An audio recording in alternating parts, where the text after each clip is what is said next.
de pulpitis reversible, de la pulpitis irreversible y de lo que ocurre a nivel de la necrosis pulpar. ¿Ya? Es importante conocer este tipo de patologías, niños. ¿Por qué? Porque estas sí que son prevalentes en la consulta y en la práctica diaria, ya desde el punto de vista odontológico. Los pacientes consultan por dolor todo el rato, ¿ya? Y por el dolor que más consultan es el de origen pulpar. Por lo tanto, hay que saber manejar a ese tipo de pacientes y saber el diagnóstico adecuado para poder indicar el tratamiento correcto, ¿ya? No vamos a estar indicando un tratamiento de conducto, por ejemplo, bueno, un tratamiento endodóntico en un paciente que tenga una exposición parcial de la pulpa y que responda de manera reversible a los estímulos. Ya, por lo tanto, saber la semiología, la evolución, la historia clínica y cómo es la sintomatología del paciente es importante para determinar el diagnóstico pulpa. ¿Ya? Dentro de las características clínicas, características histológicas de la pulpa, ¿ya? Hay que saber que es un tejido de origen mesenquimal, que tiene células especializadas. La pulpa está conformada principalmente por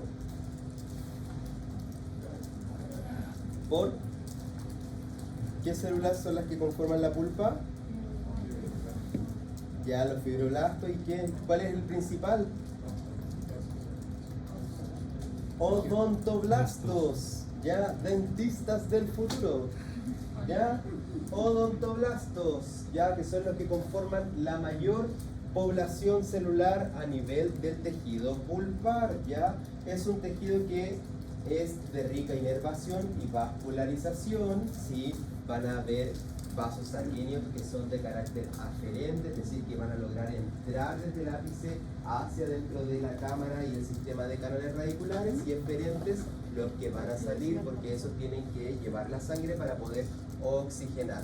Ya es un entorno inextensible y es por eso que se entiende que un proceso inflamatorio en este tejido duela tanto. ¿Ya? Los doctores con yogi, ¿ya? Por eso es que duele tanto, porque no tiene hacia dónde expandirse este tejido, y es por eso que el dolor dentario es tan alto. Y una circulación sanguínea terminal, que es la que va a concurrir o a recurrir por estos tejidos, ¿ya? Las células de la pulpa, los odontoblastos en primer lugar, los fibroblastos que van a estar haciendo la síntesis de colágeno, que van a estar formando la matriz de esta pulpa, la matriz extracelular principalmente, macrófagos necesarios para evitar cualquier daño, células dendríticas y los linfocitos que van a estar rondeando por el área, ¿ya? Dentro de las funciones pulpares tiene una función formativa, es decir, capaz de sintetizar matriz de dentina por parte de los odontoblastos, ¿ya? Tiene una función nutritiva, ¿sí? Sensitiva, ya que de alguna u otra forma van a manejar el flujo de líquido por medio de los túbulos dentinarios, van a permitir el paso hacia afuera de algunos fluidos y van a bloquear el paso hacia adentro de otras sustancias, ¿ya? Y también de carácter defensiva, como lo es la síntesis de dentina frente a algún tipo de noxa, ¿ya? Una noxa que por supuesto le permite a las células adaptarse y no sea una injuria mortal, ¿ya? Porque si no el tejido se va a ir a necrosis, ¿ya? Entonces, la circulación es importante, ya que es una red capilar extensa, es la que mantiene nutrida a este tejido, ¿ya? Es de tipo terminal y que por supuesto va a tener comunicaciones alternativas, algunos vasos que son ramificaciones, canales entre medio de ellas, por donde van a otorgar el contenido y los nutrientes necesarios. Desde el punto de vista de la inervación, gran número de fibras mielínicas y amielínicas, ya están las fibras más principales o las que son las de lo más externo de la pulpa, que son las A delta, y las más internas que son las C, ya, que es fácil de C de centro, ya, así es como se pueden acordar, ya. Entonces cuando estas C están siendo afectadas es porque ya las A delta se murieron probablemente, ¿ya? O respondieron tanto a los estímulos que ya no están siendo estimuladas. Todos los estímulos aferentes desde la pulpa van a conducir a dolor, no hay otra forma de reaccionar, ¿ya? Las fibras simpáticas van a modular algunas respuestas y que por supuesto pueden ser adrenérgicas o colinérgicas, ¿ya? La disposición espacial de las fibras A deltas o A betas siempre en el complejo dentino-pulpar, en el complejo dentino-pulpar, es decir, en la periferia, ya al borde.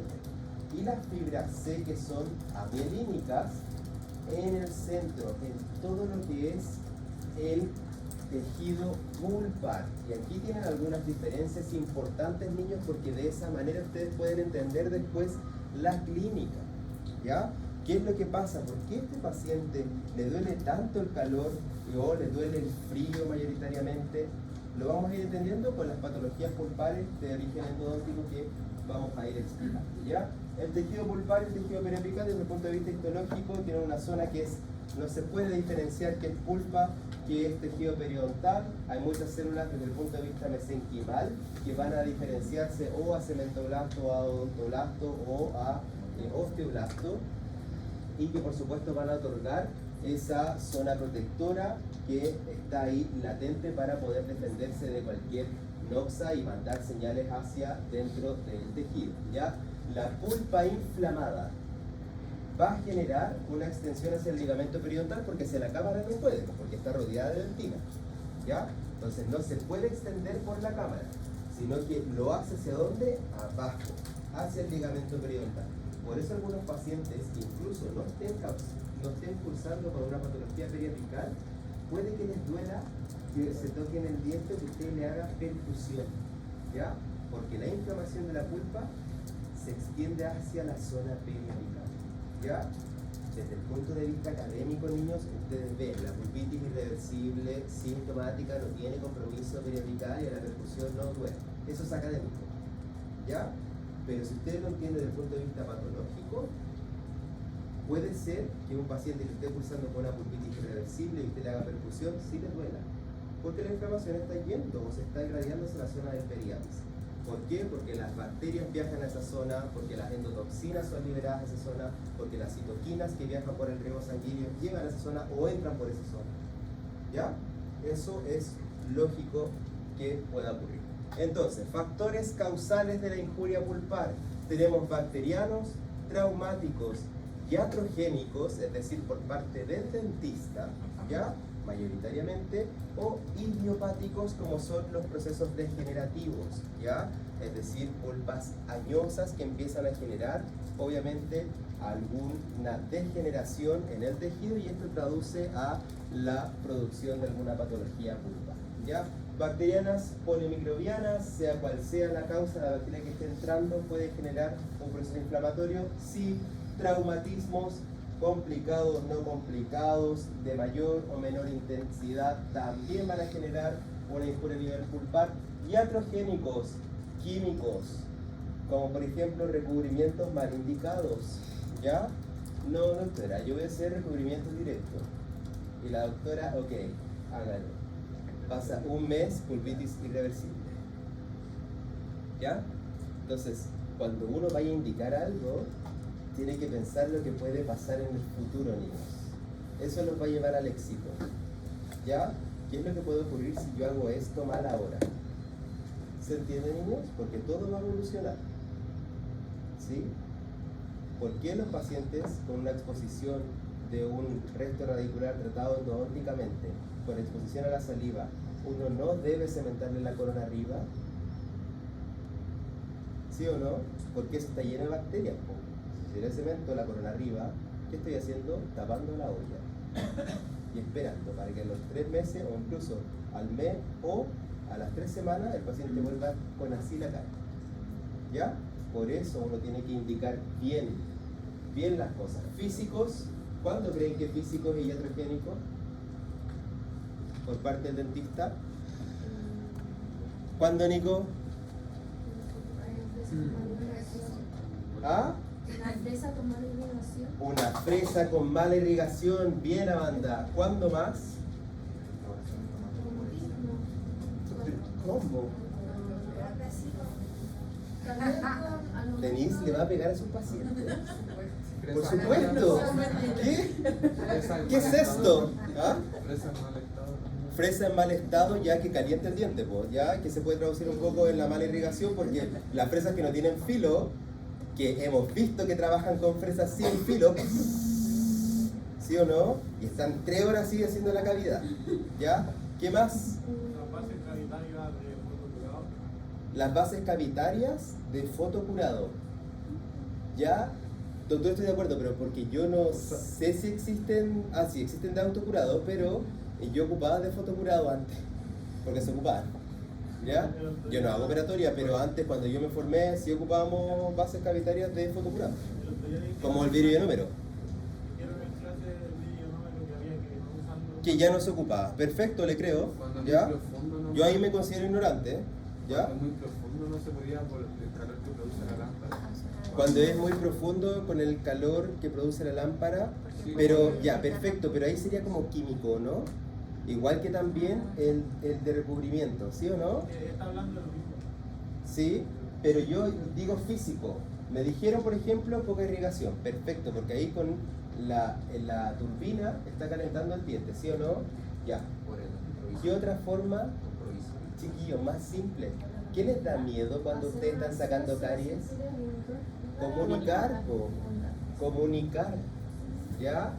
Cuando comunican y después se quedan piola y el cuerno está ahí así sangrando y agarran la motita así como no, si va a dejar de sangrar. Se ponen arriba nomás la cosa, no pasa nada, chiquillo. ¿Ya? Evolución del paciente, pues esperar. ¿Ya? Y se va a descubrir por niños. Se va a descubrir porque el paciente se toma la radiografía y se ve la comunicación, pues. ¿Ya? Si es re simple. Ya. Entonces, respecto a cómo es que la dentina reacciona frente a los estímulos, por supuesto que diferentes tipos de dentina con diferencias histológicas también no son el fin de la clase, pero obviamente son material de estudio porque hay que entender es que cómo es que el odontoblasto frente a diferentes situaciones va a sintetizar o a promover la obliteración o a la secreción de cierta cantidad de matriz para cierto lugar del diente. ¿Por qué cierto lugar del diente, niños? ¿Por qué el odontoblasto, yo digo que solo va a secretar para cierto lugar del diente, por ejemplo, dentina reparativa? ¿Por qué? Vamos. Cuarto año, atendiendo patients, sacando dientes ahora. ¿Sacaron sus dientes o no? No, todavía no. ¿No todavía? Ya, pero ya pasa, ya da poquito, da poquito. Los pacientes juegan mucho. ¿A la próxima semana? Doctora, ¿no se puede desmayar? ¿No? Ya. ¿Ah? ¿Por qué, niños? Tengo el diente.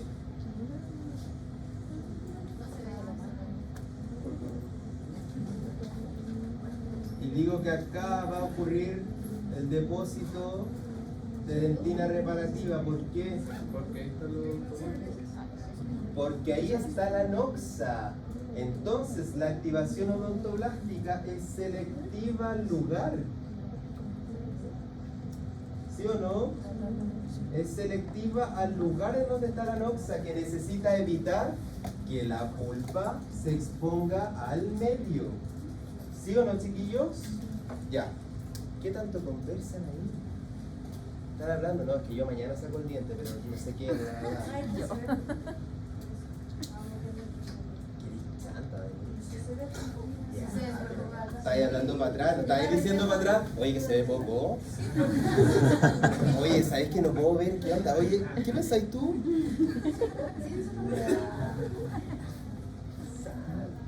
Ya. Niños, la activación de dentina, dependiendo del tipo, obviamente depende de dónde ocurre en el diente y obviamente de la activación desde el punto de vista odontoblástica. Ya la injuria y la inflamación son los productos que van a llevar al proceso de dolor, que es obviamente lo que se manifiesta desde el punto de vista clínico. ¿Ya? Importa considerar cómo es que estaba el diente anteriormente, cuál era el estado pulpar previo a la patología que presenta el paciente en el momento que consulta, el tiempo de permanencia del estímulo, si es un estímulo nocivo, no es esperable que el paciente sienta cierta cantidad de o relate cierta cantidad de síntomas, ¿ya? La intensidad del estímulo importa también, y por supuesto que la edad del paciente, para descartar que no sean procesos degenerativos de la edad, ¿ya? Es importante entender, niños, que los pacientes más añosos es esperable que yo les haga un test a ellos y respondan más. No, ¿ah? Respondan menos, ¿ya?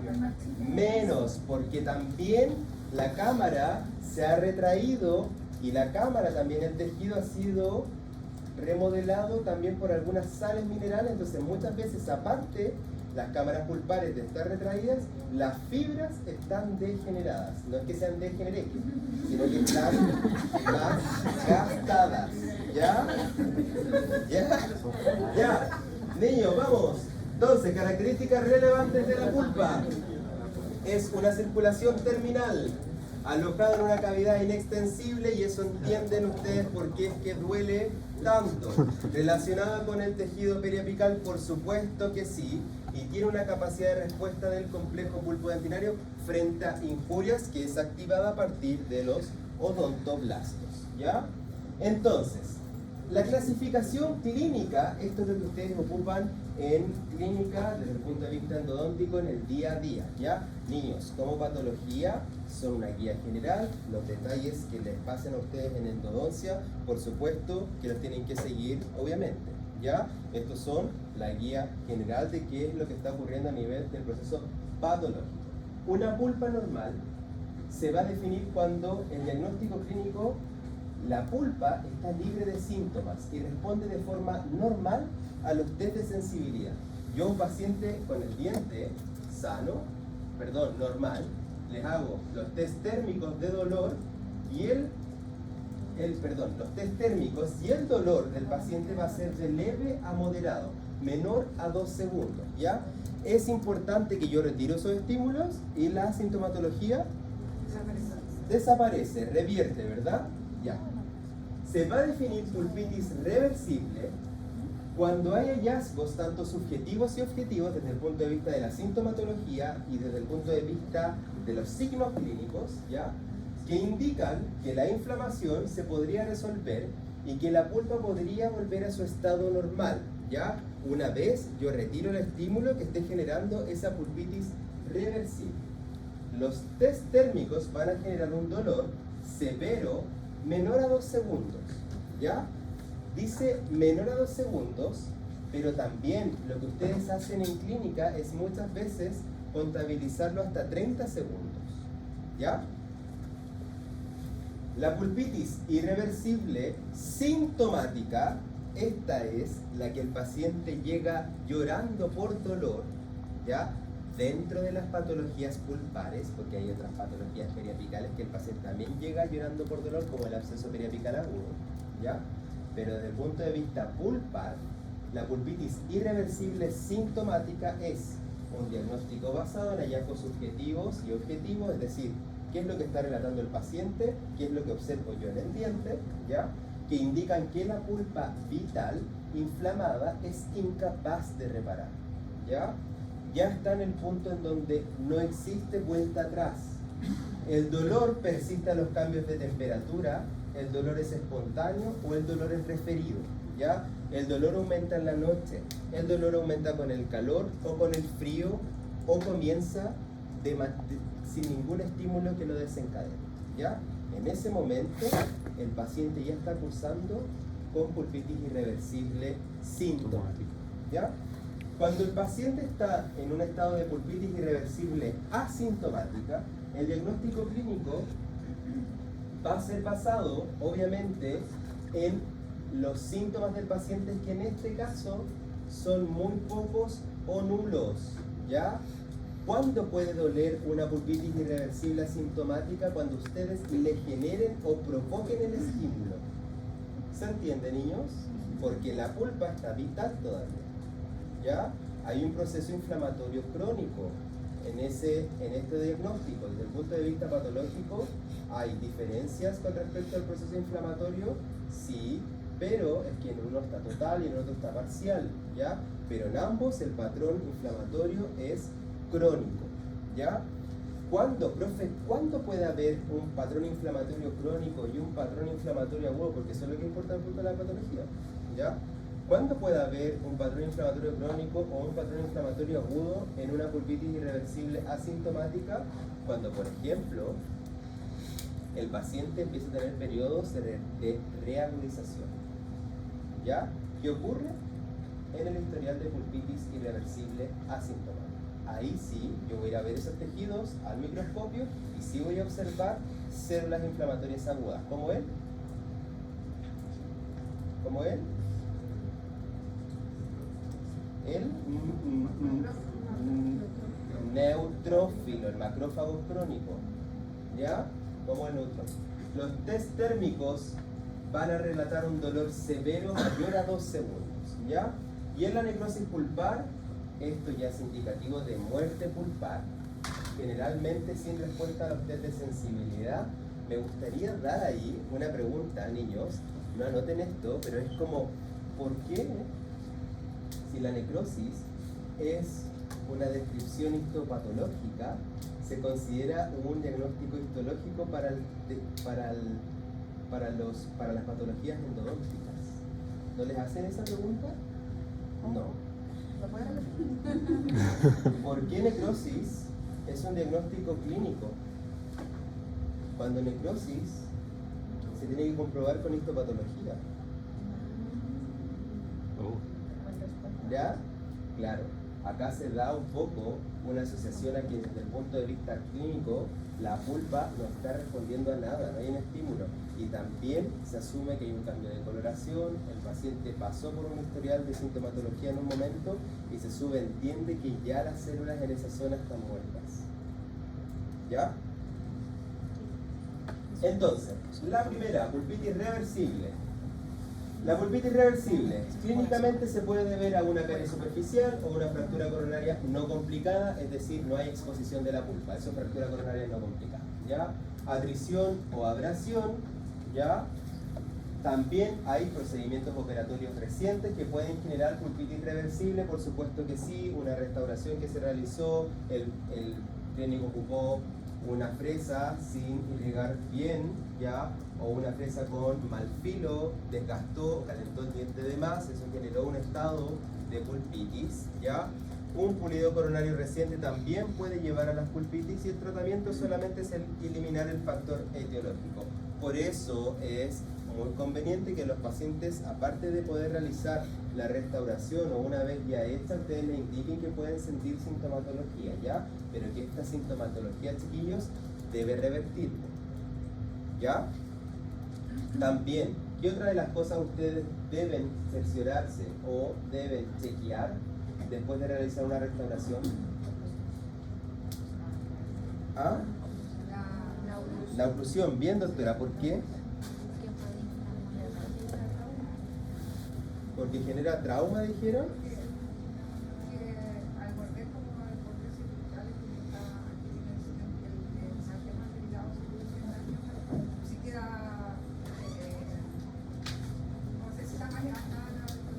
Ya, pero me dijeron que genera trauma, estoy de acuerdo, pero como una periodontitis, porque genera una periodontitis apical, porque va a ir a inflamar al tejido periapical, porque este diente empieza a generar esa oclusión prematura, ya el primer diente en contactar posterior a la restauración, entonces la dejaron alta y el diente empieza a entrar en trauma oclusal, ¿sí o no? Ya.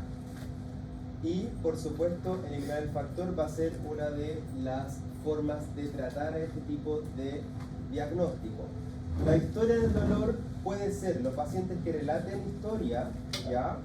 O también siempre debe ser provocado. Por ejemplo, dicen, doctor, ¿me entra aire? Hago así, como que me entra aire y me duele, ¿ya? Puede ser que muchas veces esté mal restaurado, existan burbujas dentro de la restauración, no se haya cumplido con el protocolo de el incremento de la resina, etcétera, excepto las bulk que tienen ahora, que es como así, uno entra todo de una, ¿ya? Pero en el fondo las que se trabajan en la universidad tienen que ir con el incremento para controlar lo que es el factor C, ¿ya? Que es de la contracción, ¿ya? ¿Ah? ¿Qué? Hasta yo me acuerdo, doctora. Y yo lo vi hace como 11 años. ¿Sí? Ya. Y porque nunca más lo vi, claramente. Ya. Niños, y es un dolor localizado y por supuesto que fugaz, de vez en cuando, no siempre, e incluso los pacientes son inconsistentes. ¿En qué sentido? En que no siempre van a relatar la sintomatología al mismo estímulo. A veces me duele, a veces no. ¿Ya? Los test endodónticos, el térmico va a ser severo, el dolor, y en general es menor a 30 segundos de manera estandarizada. ¿Ya? El eléctrico, por supuesto que es positivo, ya que la vitalidad pulpar es completamente estable. ¿Ya? ¿Hay un proceso inflamatorio? Sí. ¿La pulpa está viva? Sí. Percusión y la palpación de los tejidos adyacentes es negativa. Ya no debería haber ningún compromiso de los tejidos periapicales y tampoco dentarios desde el punto de vista que no sea más que la inflamación pulpar. ¿Ya? Cuando yo observo a este paciente, digamos, la radiografía de un diente que presenta una caries oclusal, ¿ya? Y que está en área profunda, ¿sí o no? Ya. Lo primero que tengo que ir a observar es cómo está el estado periapical, por algo yo pido una radiografía periapical. ¿Sí? Ya. Estoy evaluando al paciente, veo esta lesión de caries.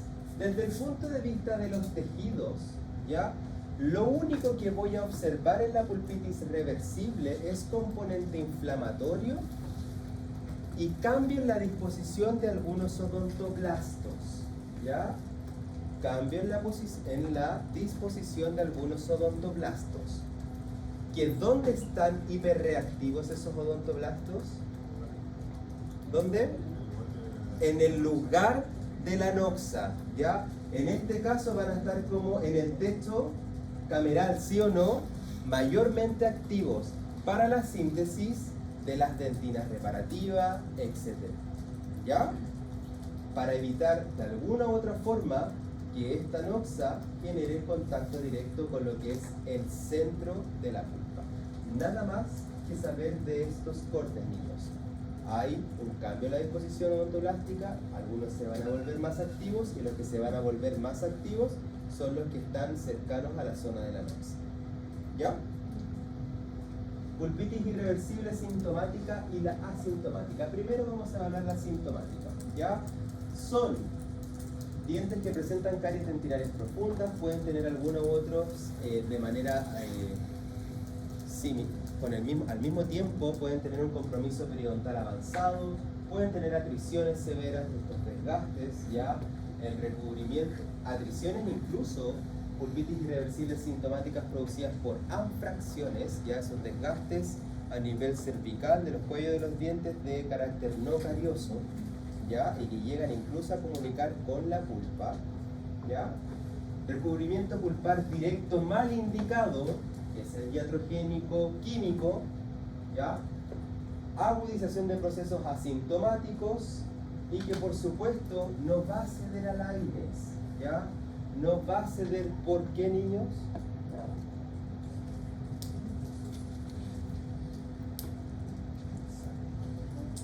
¿Por qué en la pulpitis irreversible sintomática el dolor no pasa por el AINES? ¿Ah?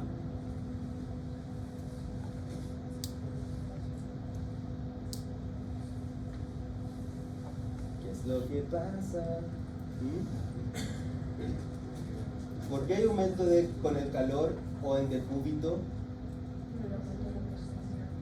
¿Qué?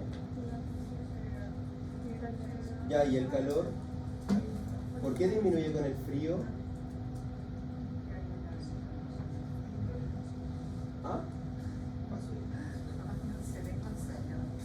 inflama? ¿Pablo? No. Rodrigo. Vais bien. Y el único que... Pero te está diciendo así. Ya. ¿Qué es lo que dijiste? Vasodilatación, niños. El calor va a generar aumento de la irrigación en la zona, ¿sí o no? La vasodilatación, ¿qué es lo que genera, doctora? Que los vasos sanguíneos se ensanchen, ¿sí o no? Se agranden. ¿Y eso qué comprime? No, pues doctora, sabemos que se va a expandir hacia la zona de la dentina, pero ¿qué comprime? ¿Qué otras estructuras que están ahí al lado? Las fibras nerviosas, ¿ya? Entonces hay aumento del volumen del tejido por el edema, por la vasodilatación y por supuesto, lógicamente, por el aumento de la presión sanguínea que está aumentando esa presión a nivel de todos los vasos terminales del área, ¿ya? No se dé alaines, niños. ¿Por qué creen ustedes? Porque no está la cruz. ¿Por qué qué? La cruz no se ve. ¿Cómo? La cruz no se ve. Nico, ya, pues no te escucho nada. Que la COX no se ve involucrada en la lesión. Sí, pues se va a hacer la Niños, tienen que saber por qué en una pulpitis irreversible sintomática no se da alaines. ¿Qué se les ocurre?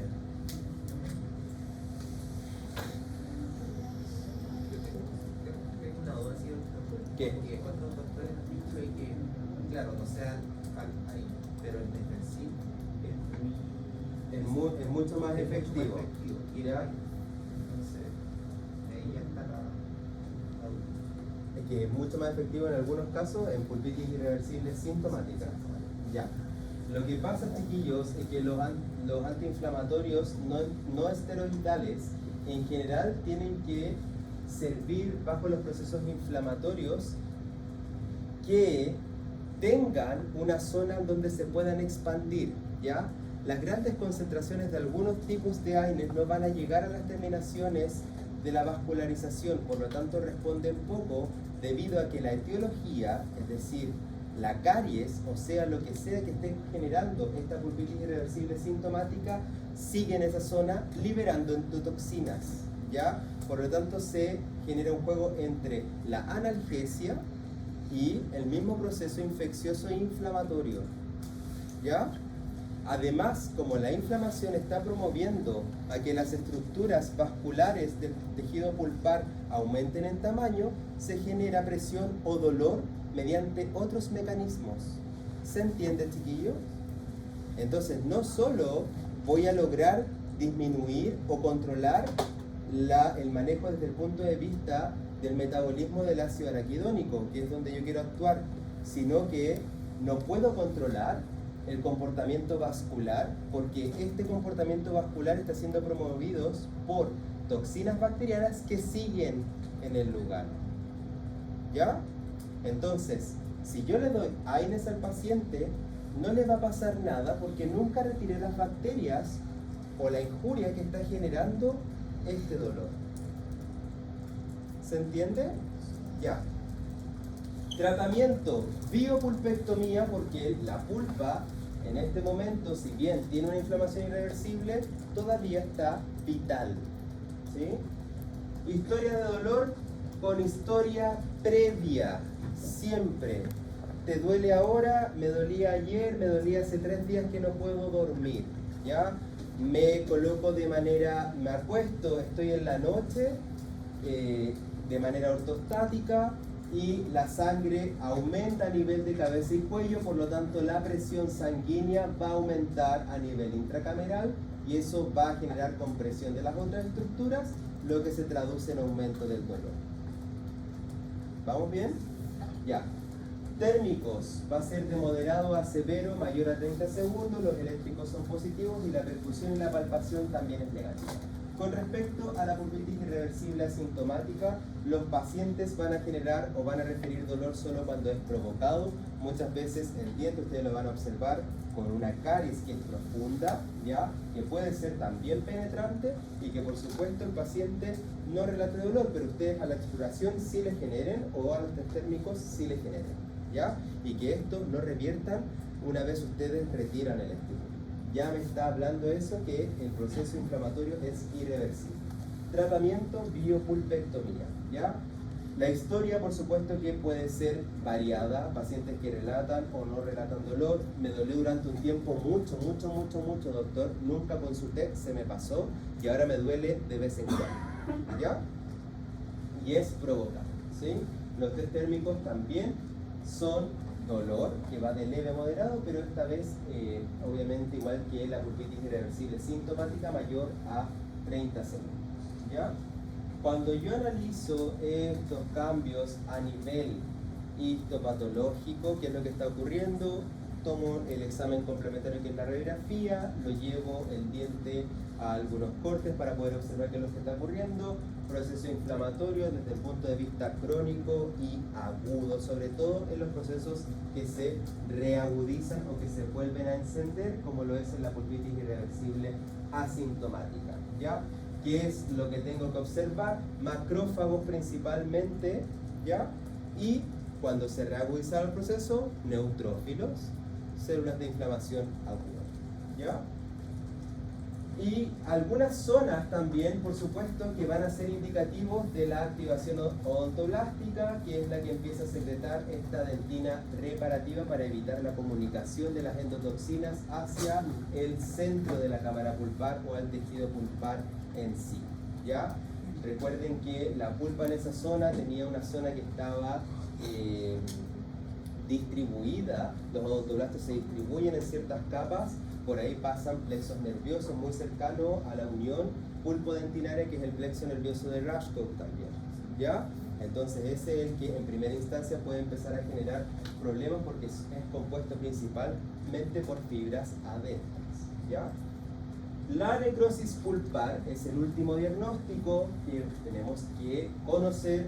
Es una patología sintomática, los dientes no responden al test pulpar, cambia de coloración, la percusión es negativa ya que no hay ningún proceso periapical, ¿ya?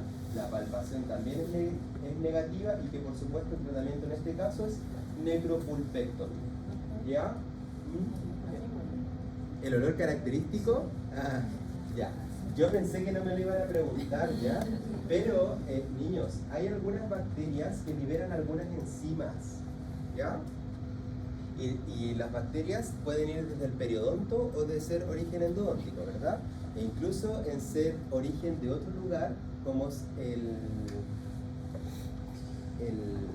la Escherichia coli, por ejemplo, que también se ha afectado, se ha reportado en pacientes con necrosis pulpar o con procesos que empiecen a generar, digamos, alteraciones a nivel del tejido pulpar, ¿ya?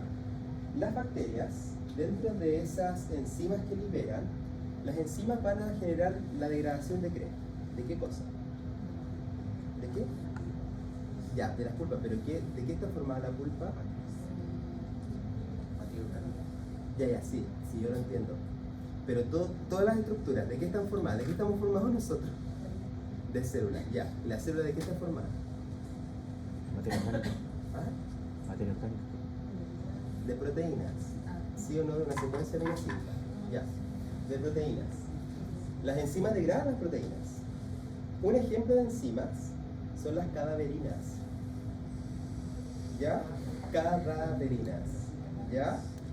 Que mediante el proceso de degradación liberan toxinas, ¿ya? Y esas toxinas aparte de ser desechos, son también gases, ¿ya? Y el olor característico que se define para la necrosis es olor a muerto, principalmente, ¿ya? Que se produce por la degradación proteica, ya, por la lisis de membranas celulares, ¿ya? Entonces, cuando yo observo a nivel periapical un diente que está cursando con necrosis pulpar, alteración en el tejido a nivel periapical, no voy a observar. Lo que puedo observar es solamente que el tejido desde el punto de vista pulpar se encuentre apenas algunos islotes de tejido pulpar, otros que han sido retirados por la técnica, y algunas secuelas de lo que es producto de reabsorción o activación de algunas células que se empiezan a unir unas con otras, que forman células gigantes multinucleadas y que empiezan a comerse a la dentina producto de la activación de algunas proteínas y de enzimas que han sido promovidas por el proceso de necrosis que ocurre a nivel pulpar. ¿Ya? Zonas de reabsorción interna. ¿Ya? Que es otro de los hallazgos que se puede observar en los dientes con necrosis pulpar. Niños, a nivel periapical el tejido no se ve alterado, se puede observar apenas llegando a la zona periapical una zona de necrosis, pero todo el circundante periapical se ve normal. ¿Ya? Y que por supuesto yo acá voy a ver solamente que dentro de los túbulos dentinarios en que yo los voy a ir a estudiar, ¿puedo ver colonización bacteriana? Sí, ¿ya? Por eso es que el tratamiento de conducto, el tratamiento endodóntico, niños, busca ir aumentando el diámetro de las limas, ¿ya? Porque yo tengo que llegar a sacar toda esa dentina que está infectada producto de las endotoxinas que las bacterias liberaron viajando por el canal del diente y que se fueron a estacionar dentro de los túbulos dentinarios. ¿Les va quedando claro? Por eso es que yo voy aumentando las limas. Sí, aparte de que generar toda la cuestión anatómica y morfológica para que el cono después entre, ¿ya? Tiene una lógica desde el punto de vista patológico en que las bacterias viajaron por el canal, las bacterias liberaron endotoxinas, algunas proteasas, ¿y dónde fueron a parar? ¿Dónde fueron a parar esas endotoxinas, esas proteasas? A los túbulos entre medio. Entonces yo con el instrumento debo eliminar esa dentina infectada, ¿ya? Y es desde el punto de vista de la microfotografía, lo que yo puedo observar es solamente colonización bacteriana en algunos túbulos dentinarios, así como también en gran parte del canal radicular. Todo lo que se ve más azulito son puras colonias bacterianas y apenas algunos restos de tejido pulpar que siguen ahí en la imagen. ¿Ya? Niños, importante, las pulpopatías son frecuentes en la consulta, por supuesto que sí. De esto prácticamente vive el 80% de los dentistas, yo creo. ¿Ya? La evaluación clínica es esencial para determinar un correcto diagnóstico y consecuentemente un tratamiento apropiado. ¿Ya? No digo que el 80% sean endodoncistas, sino que ustedes también van a ver pulpitis reversibles y tienen que tratarlas con operatorios. ¿Ya? Y obviamente una gran cantidad de gente. Ya, niños, ¿preguntas, dudas? ¿No? Ya, después hagan, por favor, revisen la clase, anoten las dudas y obviamente consultan.